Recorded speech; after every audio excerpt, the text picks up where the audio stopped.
kombinacija. performerji, recimo, kaj delaš raje kot karkoli drugega? Če je to odgovor neki in to pol delaš, je to najlažja stvar, da padaš v flow. Ne? Jaz delam to raje kot karkoli drugega. Oziroma, ne čisto vsak trenutek, ampak na splošno. Ne? Jaz grem rad v kino, ampak ne morem gledati 7 filmov na dan, vsak dan. Ne? Jaz ne vem, rad seksam, ne morem seksati 10 ur na dan. Recimo, ne? Take zadeve. Se pravi, kaj delaš raje na splošno, dolgoročno kot karkoli drugega. Ne? In recimo tukaj se skrije, po mojem, dosti teh top performerjev. Pač, ne vem, jaz se spomnim, kdo je bil model, ki je napisal full science fiction books, full znan model. Pač najbolj znan science fiction pisatelj vseh časov. Stephen King? Je bil... Stephen King? Ne. Glavno, ki je napisal, ne vem, milijon enih stvari. No, tip je napisal vsako leto 2 knjigi, pretty much. In ki je mu enkrat on intervju... Kaj je Arthur C. Clarke? Ne. Samo ne, če on to napisal. Isaac Asimov? Yes, tako. Foundation, ja. Je tako. On je napisal neki neverjetno število knjig v neverjetno short času. Pač res 1 do 2 na leto. In ga en vpraša v intervjuju iz 60 let, je na YouTubeu, ga en vpraša, stari, ampak kako si ti to produktiven? To je tako neverjetno. On reče, ja, jaz pišem raje, karkoli drugega delam. Ne? In seveda ne rabo vsak človek do tega prijeti, pa ni tudi nujno zdravo, pa to, ampak nekaj se skriva v tem ljubezni do tega, kar delaš, po mojem mnenju. No? Ja, obsedenost, to je neka tudi karakteristika vseh, ki dosežejo neke vidne rezultate na kjerkoli področju. Ne? So bolj obsedeni s tisto stvarjo, kot ostali. Jaz se spomnim recimo ene knjige, ki mi je izredno pomagala glede razmišljanja na tem področju. Se jo velikrat omenjam, ne? To je Steven Pressfield, War of Art. On pa, ne vem, če kdo od vas bral to knjigo, taka mala knjižica je. V bistvu jaz ne vem, Knjiga Art of War, ni? Ne, War of Art. Obrnenje, ne, kao War of Art, vojna, ki jo ti biješ vsak dan, ko hočeš nekaj ustvarjati, ne. On je bil pisatelj, pač, on je pisatelj 30 let, ne, že. In govori o tej sili, ki se pojavlja v človeški psihi, ki ti hočeš nekaj narediti, pa te ta sila zaustav, ali so to neki dvomi, ali so to neki strahovi, ali je to karkoli, zaradi česar ti pol prokrastiniraš. In on jo poimenuje pač resistance. In s tem, ki ti poimenuješ to silo, ki jo pač nekako identificiraš, jaz mislim, da psihološko ti ful pomaga, ki se ločiš od nje stran. Rečeš, zdaj se mi to dogaja, ta sila je pač prišla in me hoče sabotirati in jo moram premagati. In to je vsakodnevni proces za nekatere, ne, da premagajo to silo.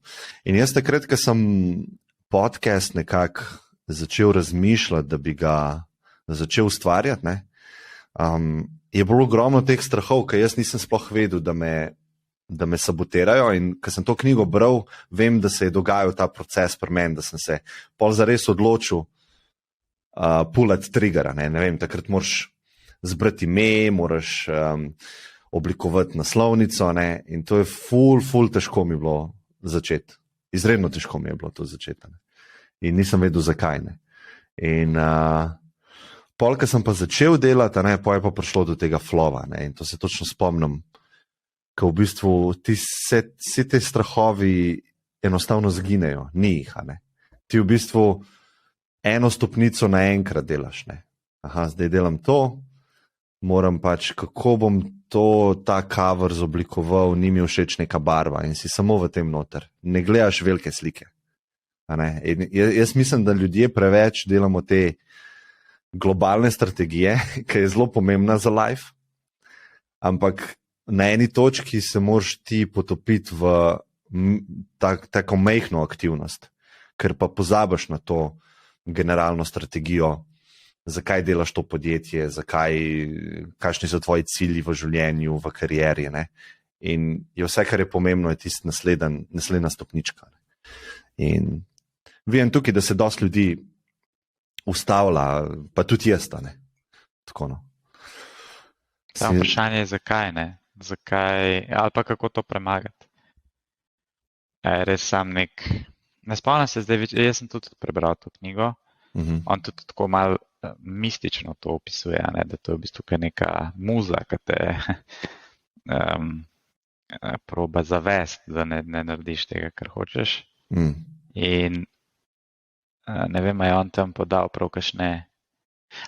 Mislim, da vem, kaj je bil recept. Da ne probaš narediti najmanjšo možno stvar, ki te bo bližje pripraviti. Se pravi, če imaš ti cilj, da boš bral knjigo, ne razmišljati o branju knjige, ampak razmišljati samo o prvi strani. Pa tudi to je kdaj preveč, da bi eno celo stran prebral. Razmišljaj samo, da prebereš prvo vrstico na tej strani. Pa je še to kdaj preveč, razmišljaj samo, da prvo besedo in pol boš še začel. Mislim, da je bil en tak... Steven je pol šel v take spiritualne vode, ker je rekel, če ti to nekaj narediš, se pravi, da se saj začneš, te bojo obiskale te kreativne muze. On to poimenuje pač neko psihološko silo, tako da muze te obiščejo in te muze ti v bistvu dajo kreativnost, v bistvu ti dajo ideje. Tako je, točno. In ti v bistvu, vse, kar moraš ti narediti, je ustvariti pogoje, da te muze pridejo. In to mi je bilo tako zelo zanimivo razmišljanje, ki je, lahko ga gledaš, eni ga sigurno gledajo dobesedno, eni ga gledajo kot metaforo, ampak je po moje tako zelo uporabna stvar, da se malo ločiš od tega kreativnega procesa, da je zdaj na tebi. Ti, kar moraš narediti, je se usesti pa začeti pisati, če si pisatelj. Vse ostalo se bo samo zgodilo. In se mi zdi, da je to uporabna frameworka, za prideti v flow, da se ne sekiraš, zdaj moram performati, ampak ti pač narediš minimalno in ostalo se ponavadi samo zgodi. Tudi to je moj nekak feeling bil vedno v lifeu, da ker sem bil kreativen, zelo težko si vzemem, kako bi rekel, nase to, da sem pa to jaz naredil.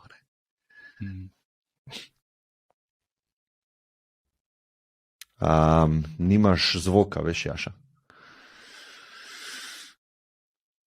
Ne sliš se te. Evo, zdaj pa ja. Okay. Welcome back. Neverjetno res, z novim kompom. Retrogradni Merkur, veš.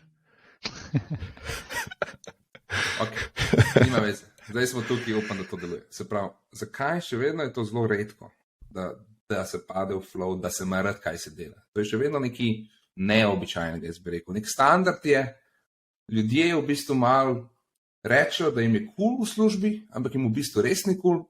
Eni se pritožujejo, mogoče 10% ljudi vidiš, sploh ne rabijo reči, da jim je dobro. Vidiš, da uživajo. Se pa to je še vedno dosta redka karakteristika. In meni se zdi, že ko smo v šoli, a se vi spomnite, ko smo mi hodili v šolo, pa kdorkoli danes hodi v šolo, vedno je bilo, šola, shit, prosti čas, yes. A veš, se pravi, ta zadeva šola, shit, prosti čas, yes, se nekako prenese tudi na delovno okolje, ker folk reče, moram iti v službo, ampak pol zvečer se pa dobim s frendi, yes. A veš, mislim, ne vem, kako se ta koncept da iz glave, da je služba ka šola in šola je kao shit. To se mi zdi, da se kar prenaša. Ja, po mojem moraš res, ti mora biti všeč to, kar delaš, in večina ljudi, če bi se iskreno odgovorili, bi bil odgovor, da ne, da jim ni všeč to, kar delajo.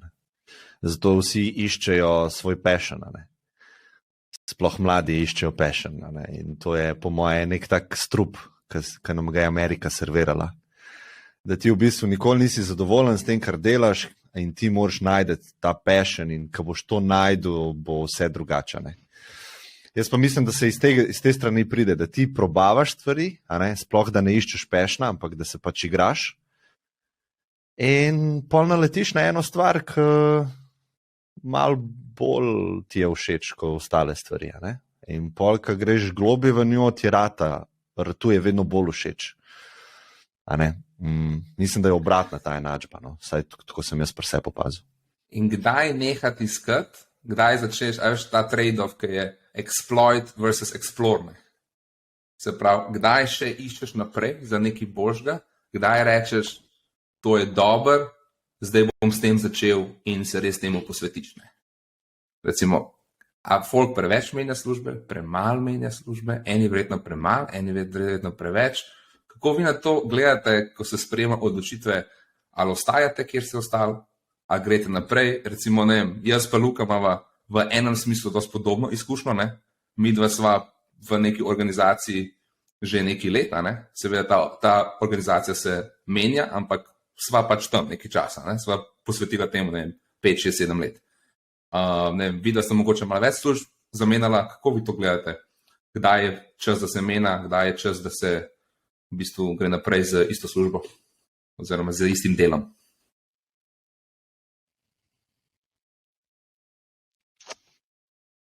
Ja, težko bi ti zdaj rekel, več razlogov je vedno, ampak jaz pri sebi sem v zadnjih letih sem bil bolj fokusiran samo na cash, pa če se zasluži tukaj dosti cash, ne. Nisem niti to gledal, kaj se dela. Jaz mislim, da so dva faktorja. En je sigurno finančno, kaj je zdaj boljša priložnost. To je sigurno zelo velik faktor za večino. Druga stvar, ki pa meni zelo pomembna, je pa, da jaz vidim, če se pri nekem delu še vedno nekaj učim, neke nove stvari delam, ali postaja vse bolj neka rutina, ki mi pač ni všeč. Ne? In to sta neka dva faktorja, ki se mi zdi, da vplivata na odločitev, ali še ostati, ali pa razmišljati o čem novem.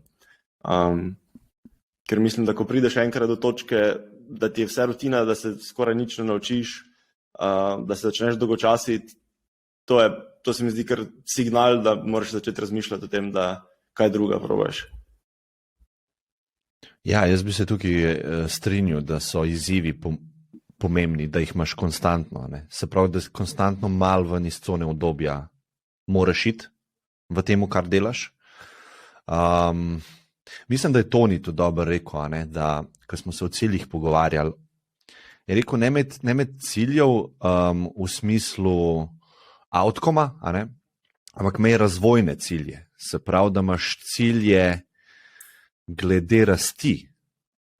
Se pravi, ne da rečeš, moj cilj je biti milijonar ali pa imeti milijon, to je nek outcome, ki ga želiš, ampak da imaš cilj, jaz hočem, ne vem, se naučiti voditi firmo, ki ima 50 ljudi. Se pravi, to je nek izziv, moraš osebnostno zrastati in posledica tega je milijona. A veš, jaz mislim, da se dost, a preveč ali premalo, mogoče malo preveč v družbi pač ukvarjamo s temi cilji, ki so outcome, ne pa v bistvu razvojni cilji osebnosti, kje dobiš cilje, kje dobiš skillse. Tukaj jaz mislim, da če to Jordan Peterson tudi reče, ne se primerjati z drugimi, ampak primeri se samim sabo iz preteklosti, to je v bistvu razvoj, ne? To ti bo dal neko zadovoljstvo v življenju, če se pozicioniraš tako, da konstantno rasteš. Zakaj rasteš? Zaradi same rasti. Sem to je pa zelo težko. Tle pa ta flow pride zraven, po mojem mnenju, da nehaš razmišljati, zakaj bi jaz mogel zrastati. Ker dosti hitro pride ego do odgovorov, zato ker hočem biti bogat, zato ker hočem imeti ne vem kaj. Tako, no. V bistvu ta odgovor, ki je recimo Luka tudi podal, zakaj rastati karierno, je zato, da ti nekako, da ne ostajaš na mestu, da ti ne postane, ne vem, dolgčas nekako, zato, da nisi udoben in nekako malo zaspiš, ne. In to seveda pomeni, da boš, ne vem, da boš imel večji prestiž, več denarja, karkoli, ampak v bistvu te bo bolj zanimiv, ker boš nekaj drugega delal, ne vem. Luka začel v firmi, pol je, ne vem, ratu, ne vem, CFO, CEO, eno firmo kupa, mislim, veš kaj mislim, se pravi, nekaj drugega delaš, ne, se pravi, ta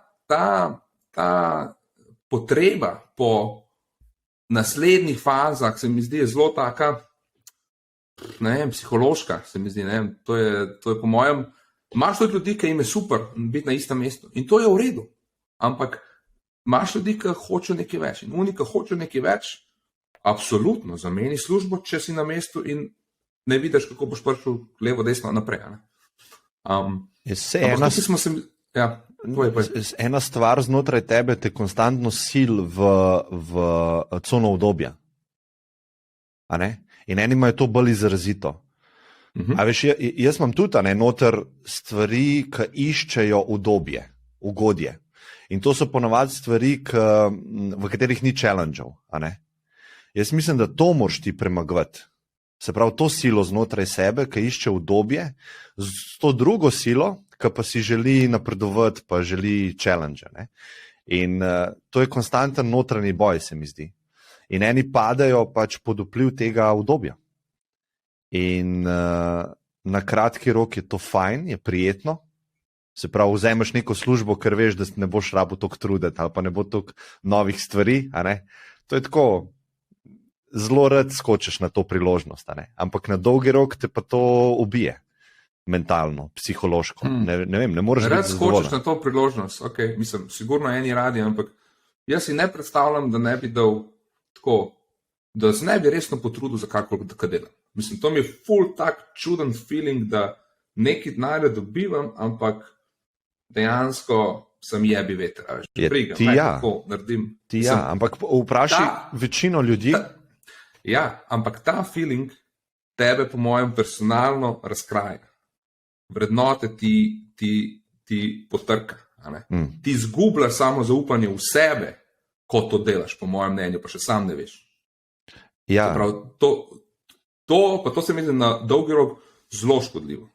Da v bistvu sam sebe nekako, da pač nisi, temu se reče, da nisi iskren do sam sebe, resen z namenom, s katerim stvari delaš.